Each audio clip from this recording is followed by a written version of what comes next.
Okay, so back in like Missouri or something, uh, sorry, my webcam was messing up. Back in Missouri when I was like 5 or 7 or something, on this one-story house, and my brother, I was walking down the hallway past my brother's room, and he called me into his room, and I came in and I looked at him, and he said, "Look at the screen." He was playing Crash Bandicoot on PS1. This is back when PS1 was the shit, no pun intended.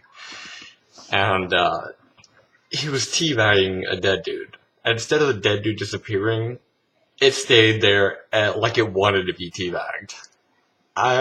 This is the first time I had seen that, so I just started laughing and laughing and laughing. I was laughing so hard and so long that I shit my pants. I'm not even kidding. It wasn't like shit a brick kind of shit your pants. It was runny diarrhea, chunky shit your pants. So immediately I stopped laughing and I started waddling to the bathroom like a freaking penguin. You could have put me on National Geographic. I stripped down to like my tidy whities, pulled those off, and by the time I got to the bathroom, it was like shit running down my pant leg. I knew those were ruined. I knew the tidy whities were ruined. So I decided to have a little fun. I threw my tidy whities at the wall. They stuck and just started sliding down. I peeled them off the wall, threw them at the other wall, peeled those off, and threw them at the ceiling. By now, the entire bathroom, I'm not even kidding, was caked in shit. So, having had my fun, I decided to flush the tidy whities down the toilet. I expected them to clog, in all honesty.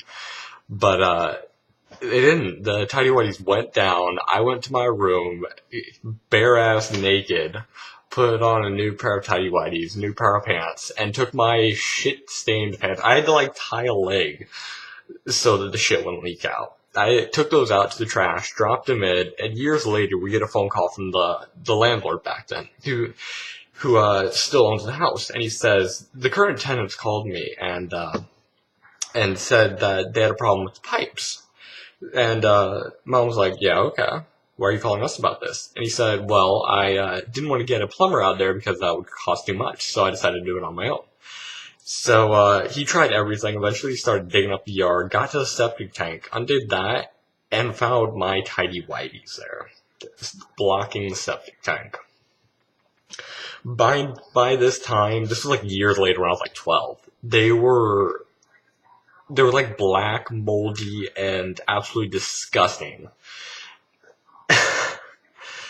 To this day, I still cannot live down that story, but it's the story I tell on first dates. It's a great icebreaker, and it's just funny as hell.